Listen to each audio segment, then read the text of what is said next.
Hello मेरे प्यारे दोस्तों, मैं हूँ शिफाली और मैं वापस आ गई हूँ एक और टैरो प्ले के साथ। साल का अंत आने वाला है। ऑफ कोर्स एनर्जी बहुत ज़्यादा फील हो रही है, महसूस हो रही है। तो इसके साथ ज़्यादा मन भी कर रहा है आजकल रीडिंग्स करने का। कैप्रिकॉन सीज़न चल रहा है और कैप्रिकॉन एक बहुत ही अलग सीज़न रहता है हमारे लिए। और मैं चाह रही थी कि हम थोड़ा सा देख पाएँ कि ये सीज़न में एग्जैक्टली हमारे लिए क्या चीज़ें हैं जो इम्पॉर्टेंट हैं। तो if you are also in a place जहाँ पे आप देखना चाहते हो कि इस कैप्रिकॉन के सीज़न में आपके लिए क्या थीम्स इम्पॉर्टेंट है जिन पे आपको ध्यान देना चाहिए, तो ये वीडियो आपके लिए है। और बने रहिए मेरे साथ। तो मैं कार्ड शफल कर रही हूँ कि हम इस कैप्रिकॉन सीज़न में किन चीज़ों के ऊपर ध्यान ज़्यादा लेकर के आ रहे हैं, किन चीज़ों के साथ हमको वर्क करने की ज़रूरत है। Let us see what is it which is coming up for us in this Capricorn season. मैं कार्ड्स ड्रॉ कर रही हूँ और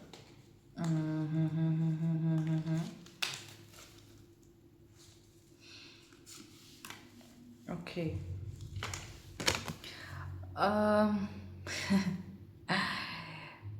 पेंटिकल्स का कार्ड ना आए अर्थ साइन के रीडिंग में तो क्या ही मज़े आए। खैर, तो देखिए जिस तरह से ये चीज़ है, आई थिंक जिस जिस जिस प्यार से इसने ये सिक्का पकड़ा हुआ है, और ये सिक्का ऑलमोस्ट ऐसा है कि जो तुमको किसी सुंदर बगीचे का एंट्री देता है ना। तो आई थिंक यहाँ पे जिस चीज़ के ऊपर इस कैप्रिकॉन सीज़न में जिस पे आप फोकस कर रहे हैं या हम सब फोकस कर सकते हैं, वो एनर्जी रहेगी ऑफ जो आपको मिला है उसकी कदर करें।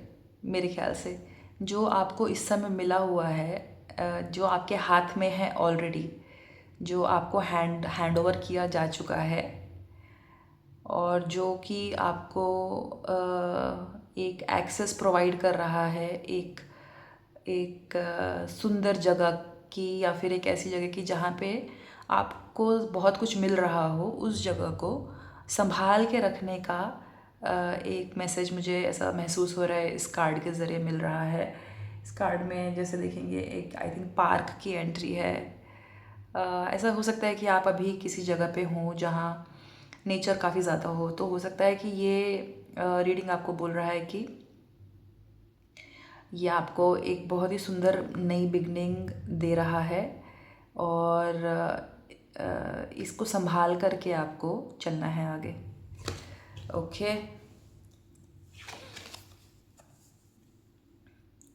ओके, तो इस कार्ड को देख करके एकदम से समझ में आ रहा है कि ये कार्ड आपके लिए, ये वैसे तो लिब्रा कार्ड है, बट अगर देखा जाए तो ये कार्ड नॉन डिस्क्रिमिनेशन का कार्ड मैं मानती हूँ कि ये कार्ड डिस्क्रिमिनेट नहीं करता दो चीज़ों के बीच में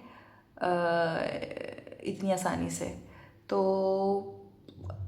मेरे ख्याल से ये कार्ड कह रहा है कि इमोशनल नहीं होना है इस समय, ये टाइम पे इमोशनल नहीं होना है, चीज़ों को बहुत ही ऑब्जेक्टिवली देखना है, यानी बहुत ही दिमाग से डिसीजन लेने हैं इस समय पे, इमोशंस के थ्रू नहीं लेने हैं।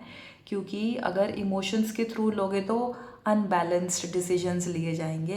इसलिए जितने डिसीजंस लेने हैं अपने दिमाग का इस्तेमाल करके, अपने प्रैक्टिकल, और प्रैक्टिकल का नहीं, अपनी ऑब्जेक्टिविटी का, चीज़ों को उनके फेस वैल्यू पे, उनके अलग अलग मतलब प्रोज एंड कॉन्स के टर्म्स में मेजर करके तुमको अपना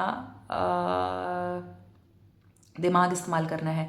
कैप्रिकॉन और लीब्रा दोनों ही कार्डिनल साइंस होते हैं, दोनों ही इनिशिएटरी एनर्जीज होती हैं, और ये दोनों ही एनर्जी मतलब जैसे लीब्रा एक एयर एनर्जी है और कैप्रिकॉन एक अर्थ एनर्जी है, बट दोनों ही एनर्जी ऐसी होती हैं जो चीज़ों को स्टार्ट ऑफ करने के लिए हमें मदद करती हैं। तो आई थिंक बहुत ही स्टार्टिंग, जैसे अभी देखेंगे एस ऑफ पेंटिकल्स आया और उसके अभी टू ऑफ स्वॉर्ड्स भी आया, तो ये कहीं ना कहीं कह रहा है कि कैप्रिकॉन सीज़न में एक तो आपको जो भी मिलेगा उसको संभाल के रखना है, उसको संभाल के इस्तेमाल करना है। जो भी आपको एंट्री पॉइंट्स मिल रहे हैं उनको संभाल के रखना है। और दूसरा ये है कि अपना जो सोचने का तरीका है वो बहुत ही बैलेंस्ड रखना है, वो बहुत ही ऑब्जेक्टिव। इस टाइम पे आप उस स्टेज पे जहाँ पे आपको ऑब्जेक्टिविटी की ज़रूरत बहुत ज़्यादा है इंस्टेड ऑफ इमोशंस की, तो अपने ऑब्जेक्टिविटी को शार्पन करें और इस्तेमाल करें उसको ऐसे डिसीजंस लेने के लिए जो जो कि दो डिफरेंट चीज़ों को मेजर कर पाए without too much of emotional influence. जैसे कि मान लीजिए कि इमोशनल इन्फ्लुएंस कैसा होगा कि जैसे कि आप मान लीजिए दो चीज़ों के बीच में डिसाइड करने का कोशिश कर रहे हो, उसमें एक चीज़ ऐसी है जो आपको इमोशनली पर यानी पर्टिकुलर तरीके से फील करवाएगी और दूसरी वाली चीज़ है जो आपको पर्टिकुलर तरीके से फील करवाएगी। ठीक है, अब आप ये डिसीजन इस हिसाब से ले सकते हो कि क्या चीज़ में आप कैसा फील करोगे, लेकिन ये कार्ड आपको बोल रहा है कि आप ये डिसीजन इस हिसाब से मत लो कि आप कैसा फील करोगे किसी डायरेक्शन में। आप इस चीज़ को बहुत प्रैक्टिकली और ऑब्जेक्टिवली डिसाइड करो कि इन रास्तों का एक्चुअली क्या मीनिंग है मेरे रियल लाइफ में। और कैप्रिकॉर्न बहुत ही रियलिस्टिक एनर्जी भी होती है, बहुत ही अर्थ ओरिएंटेड एनर्जी है, वो बहुत ही ऐसी एनर्जी है जो आपको प्रैक्टिकल एस्पेक्ट्स ऑफ लाइफ को सर्वाइव करने में मदद करती है। तो आई थिंक कैप्रिकॉर्न का सीज़न कहीं ना कहीं आपको प्रैक्टिकलिटी की और ऑब्जेक्टिविटी की तरफ पुश कर रहा है, और आपके जो इमोशनल वाटर्स है उसको थोड़ा सा इस टाइम के लिए इनसिग्निफिकेंट या फिर इतना ओवर पावरिंग ना बनाने के लिए भी इंस्पायर कर रहा है या पुश कर रहा है। और इसके बाद है सन। मैं रिवर्स नहीं उड़ रहा, ठीक है। तो मतलब ये बहुत ही तगड़ी एनर्जी है ना। तो कैप्रिकॉर्न सीजन में अगर आपको ये एनर्जी मिल रही है, यानी कि इस टाइम पे आपके सामने बहुत सारी चीज़ें लाइट में आ रही हैं, मतलब बहुत सारी चीज़ें ऐसी थी जो छुपी हुई थी जो बाहर निकल रही हैं, और ये बहुत ही हो सकता है अनएक्सपेक्टेड सिचुएशंस जो आपके सामने अनरेवल हो रही हैं। तो कैप्रिकॉर्न सीजन में और देखिए अभी हम बोल रहे हैं कि हम लोग हॉर्स ईयर की तरफ भी मूव कर रहे हैं और इसमें हॉर्स भी है, और कैप्रिकॉर्न सीज़न ख़त्म होते होते ही हम लोग और भी ज़्यादा करीब पहुंच जाएंगे हॉर्स ईयर के। तो मुझे लग रहा है कि एनर्जी कुछ ऐसी है कि एनर्जी बहुत ही रेवलेटरी है इस समय पे। ठीक है, तो ये एनर्जी ऐसी है जो आपको धीरे धीरे और भी चीज़ें दिखाएगी, समझाएगी। तो मतलब आपके सामने बहुत सारी चीज़ें लाइट में आने वाली हैं। तो somewhere I think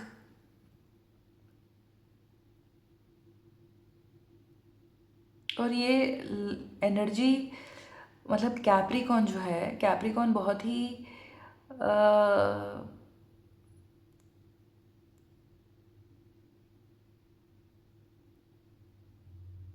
somewhere Capricorn बहुत ही, मुझे तो बहुत ही ट्रेडिशनल कार्ड ही लगता है, मतलब मुझे बहुत ही ट्रेडिशनल वही लगता है, मैस्कुलिन और बहुत family oriented. But somewhere it feels like कि कैप्रिकॉर्न का जो हील्ड वर्जन है वो एक्चुअली आपको ये बोलता है कि आपको अथॉरिटी अपनी ढूंढनी है। मतलब कैप्रिकॉर्न का आई थिंक शैडोड एस्पेक्ट ये हो सकता है कि आपको जो अथॉरिटी सिखाई गई है आप उसी को मानते रहें और उसी को इम्बाइब कर ले अपने अंदर as authority. But I think healing के जर्नी में कैप्रिकॉर्न की जो एक्चुअली कैपेसिटी है वो है अपनी खुद की इनर अथॉरिटी में स्टेप इन करने वाली। तो आई थिंक समवेयर ये भी एक मैसेज है आपके लिए कि आप अपनी इनर अथॉरिटी को और ज़्यादा वैल्यू करेंगे और उसमें और ज़्यादा स्टेप इन करेंगे। और इसी के साथ साथ कुछ चीज़ें हैं जो रिवील आपके सामने होंगी। और सन इस समय कैप्रिकॉर्न में है, तो ये सन कैप्रिकॉर्न में है, मतलब कि there is something which is very, मतलब ये बच्चा आप देखोगे तो ये बच्चा घोड़े पे बैठा है, बच्चे थोड़ी ना घोड़ा चलाते हैं। बट मैं इसको ऐसा कार्ड रीड करती हूँ जिसमें कि आपके जो आपके जो आपके जो माइंड है उसको आपके अंदर का यंगेस्ट और ब्राइटेस्ट पार्ट जो है, जो आपका अंदर का इनर चाइल्ड है, वो उसको गवर्न कर रहा है। और उसको गवर्न करने के बाद वो समवेयर कुछ चीज़ें रिवील कर रहा है। मतलब ये जो लाल सी, मतलब मैं तो इस लाल साड़ी को एक ट्रेडिशन का ही साड़ी या फिर पावर और अथॉरिटी का ही साड़ी समझती हूँ, या शॉल समझती हूँ। और इसको मुझे लगता है कि ये बच्चा जो है ये इसको पुल ओवर करता है। तो आई थिंक समवेयर एक क्लैश है between traditional authority and inner authority और divine child authority coming from inside. तो अथॉरिटी के रिलेटेड आपके कुछ कॉन्फ्लिक्ट्स इस समय हो सकता है हो रहे हों, या फिर हो सकता है आप अपने इनर अथॉरिटी में ज़्यादा स्टेप इन करो, है ना। तो in that sense I think our our Capricorn season seems very promising in terms of it providing us a very different view of life and very different energy to work with. I would suggest that work with a more realistic energy this time, because this month is here for that only, to be more realistic. There are months where you can be more emotional, there are months where you can be more fantasy oriented, but when it is Capricorn, take the lesson of Capricorn and become as realistic as you can become for that particular period, and use that energy to actually sharpen your practical aspect of life. Because for your emotional and your other intuitive aspects of life, there are other months and other energies which will help you. And that is it. Goodbye. See you in next tarot play.